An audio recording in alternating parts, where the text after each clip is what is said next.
baganda bamwe babiri nga beeru esiga bulungi babeerera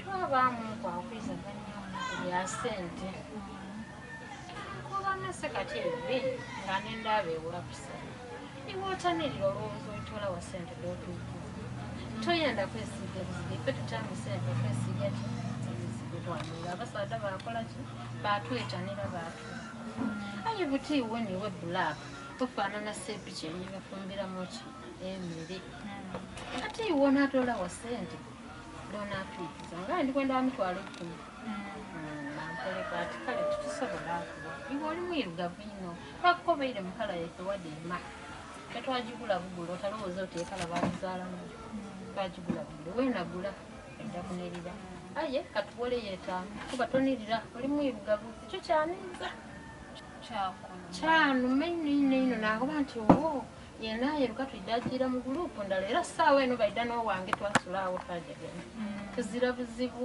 zena najo waabwe tuba kulumbe tukolera walala aye walenga tibakubonawo ndi mwirugavu nzira ssente ndi mwavu nani anampa aye bena bunanga zena nekozeku abasaada batandika okumpapisa kyo kituufu oba mwirugavu kituufu nga butambwire naye balina abeeru babeetanira ino iwe bakuleka tezirasobola okunaku owundi aye nga bale babeetanira mangu babanibira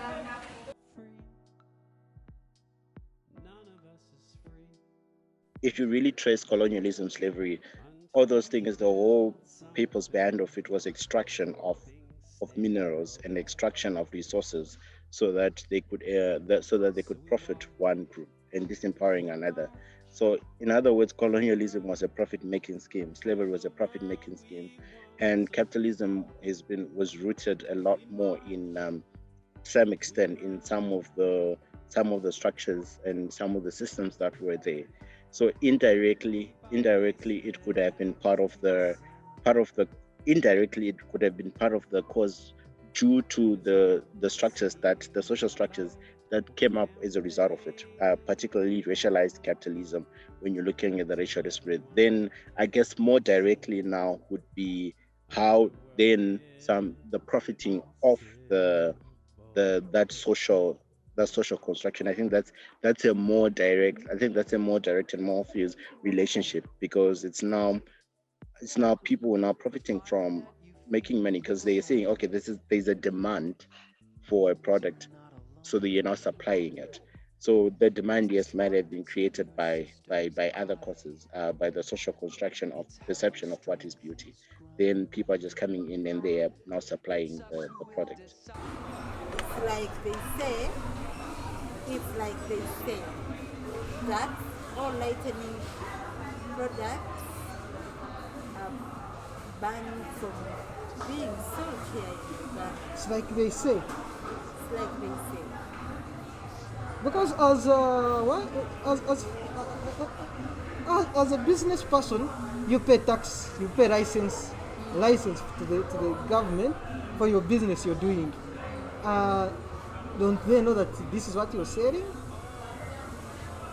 I mean, like, if they are preventing you, then you wouldn't be paying the tax for your business.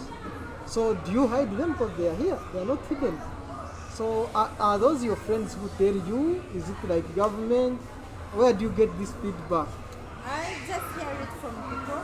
From people, The business people, the users, who give that kind of information? You go to shop them in Kampala and, I've been looking for crocodile and here it is. I've been looking for this and here it is. So that means they are sold in silence, hidden, like the way they sell, let's say, some drugs. You know? Then We always find them on stores. on stores. But you hear there is something like a law which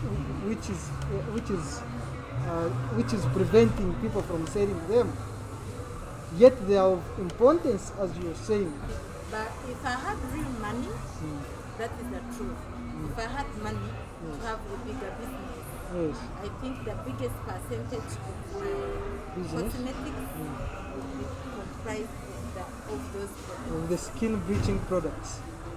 But the good ones from France. Yes, the genuine France type.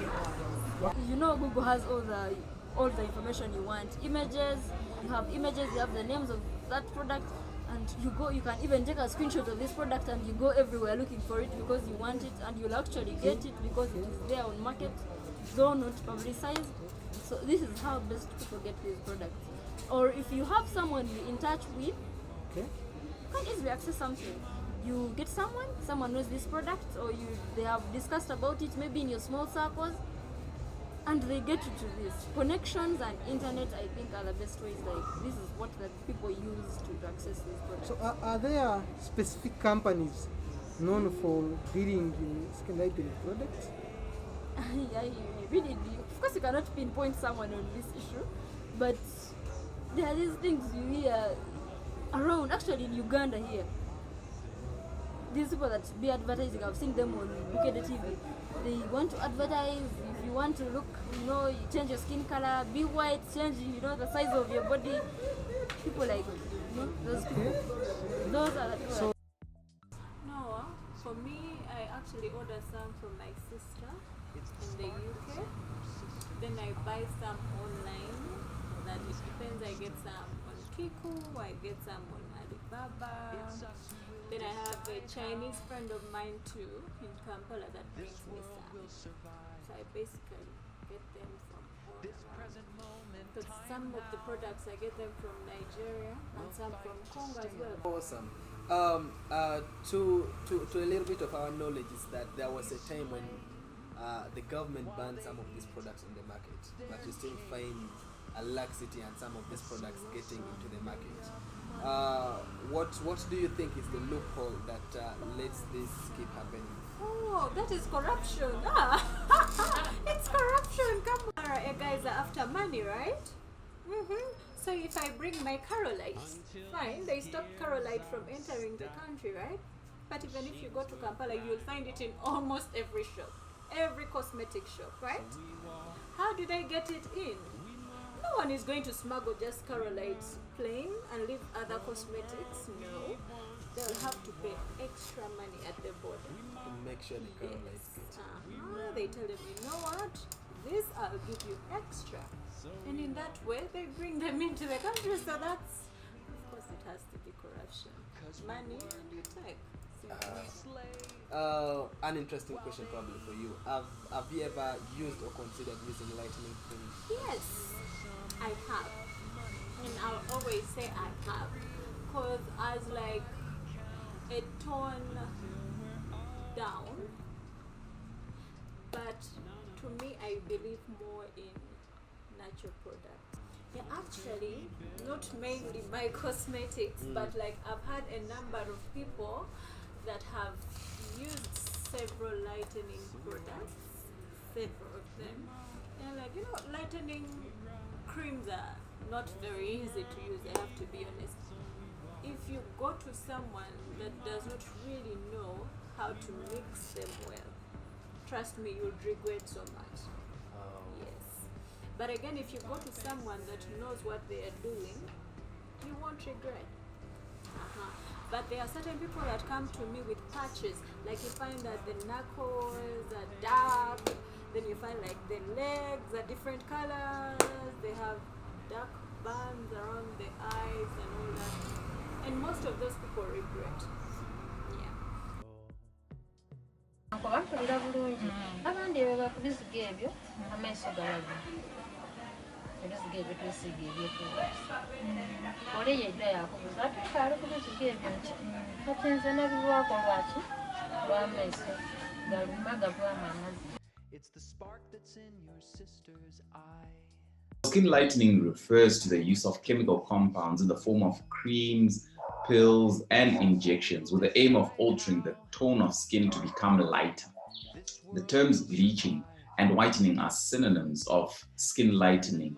The industry is a multi-billion-dollar one with a significant market in sub-Saharan Africa. The practice of skin bleaching dates back to 200 BC, when ancient Egyptians used honey and olive oils to lighten their skin, and has now evolved to include the use of creams, pills, injections, and lasers. Some of the active ingredients commonly misused in the quest to lighten the skin include mercury, hydroquinone, and steroids. All these have their known side effects. Hydroquinone will act by blocking an enzyme involved in the production of melanin, which is the pigment which gives skin its color. In the same vein, mercury and steroids inhibit the process of melanin formation. Misuse of agents containing these compounds comes with side effects. Hydroquinone misuse can lead to abnormal skin repigmentation, darkening of the knuckles, and exogenous ochronosis, which will appear as blue-gray patches on the face. Mercury exposure may lead to paradoxical darkening, rash, and nail dystrophy. In addition, mercury poisoning and topical corticosteroids in the long term can precipitate the development of thin skin, acne, and excessive fine facial hair. Some of the adverse effects described occur in the short to medium term, and most in the long term. In addition, long-term adverse effects of skin lighteners are irreversible, and persons who misuse such may not be aware of the permanence of the long-term health effects, which tend to last way beyond the temporary perceived beauty. Therefore, efforts need to be stepped up to educate people on all the side effects and of the absence of a solution to adverse effects related to long-term misuse of skin lighteners. In the context of Zimbabwe, the Allied Medicines and Allied Substances Control Act, Chapter 1503, regulates the possession, sale, and distribution of lighteners. Notwithstanding the robust regulation provided by this legislation, products such as lemon vate, epiderm, diprosome, to mention but a few, continue to be misused. It is such that it is imperative to establish a list or database of banned substances and those prone to misuse, which is accessible to members of the public. Lastly, it will be worthwhile to try and understand the primary motivation underlying this use of skin lighteners without simplifying it as the need to look lighter, and thus come up with sustainable long-term solutions to curb the practice and encourage persons to be satisfied with themselves, regardless of the tone of their pigmentation. With a couple of countries, they've gone to a point of actually banning some products, which is welcome, but I don't think it actually deals with the root causes, because I think it doesn't solve the why. Because I think we have to look into why those products have a market, have a demand in the first place. I think when we explore the demand side of what's pushing the demand for the product, that's when we can. Because I think if you ban a product, people will just go underground and look for, but it doesn't solve the problem. So I think part of the solution is actually having an honest conversation about beauty standards in our society, and actually reflecting on why do we think it's a person's it's being dark is not beautiful. And I think we also have to start reimagining a society where everyone, regardless of how dark, how light they are, where we have everyone is beautiful in their own way. So that means even even storybooks that we expose our kids are, because some of these things we adopt them as young people. So we're looking at the media has to change its ways, because it plays a huge role in socializing people right now, like in the contemporary world. So we have to look at the media narratives that make it, the media narratives from film, from storybooks that we read our kids to, from the stories that we read our kids, our the stories that we read our kids to. Then also have to look at the conversation that we have. We have to be in a position where we actually have those uncomfortable conversation that reflect like how, like what really influences my own personal views on beauty, what influence other people's views, like as a collective, as a community, what influences our views on beauty. And we also have to look into are these persistent, be it policies or structures or anything that still fuel that. So I guess we need like a deliberate effort to really deconstruct a lot of things. Then also even have to look at the gender aspect, where we're saying, okay, when we're really looking about gender stereotypes and the pressure and the expectation that we have what are the harmful elements that are there that are putting unnecessary pressure on women and all that. So that means it's a multi-sectoral approach, so meaning that it's people who are coming from different spheres of influence, from different areas of focus, coming in together and trying to reimagine like a different world where we now view beauty, where we have a more inclusive uh, standards of beauty, that does not emphasize on ableism, that does not that do not fuel colorism and racism and all those other systems of oppression that exist and that we had normalized for so long but are very problematic. Yeah, I think it's too simplistic to try to look at it from one perspective because of the intersection of many issues. Because I think really, let's say if we were to focus more on the colonialism aspect, for example, we tend not to look at the contribution of gender roles, the contribution of gender inequalities in the other expectations that we have, which results in women being being impacted more or having feeling more pressure to a screen lightening product. Then again, if we're to look at that aspect again, we'll forget we'll tend not to look at the historical contribution. Then also forget that someone is actually making a profit from making this product. So that means they want the commercials to there's a capitalist drive to it. So looking at one aspect oversimplifies thing. I think it's an interplay of a lot of factors, and I think we really need to acknowledge that complexity in yeah. We need to decenter Western standards of beauty. We need to decenter patriarchy when it comes to expectations of women. We need to um, look at the African, at a person as an individual, and they should be okay with who they are before we look at what society is prescribing as a standard for beauty.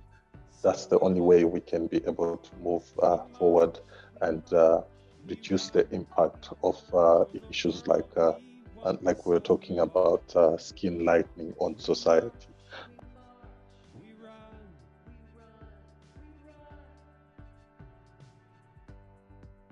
Keep our faces to the sun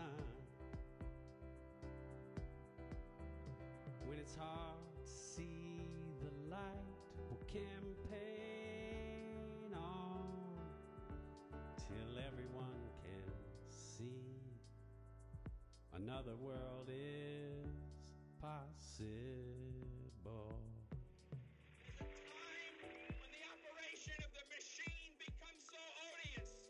Makes you so sick at heart that you can't take part. You can't even passively take part. And you've got to put your bodies upon the gears and upon the wheels, upon the levers, upon all the apparatus, and you've got to make it stop. And you've got to indicate to the people who run it, to the people who own it. And who can die? 'Cause we work, we slave, while they eat their cake.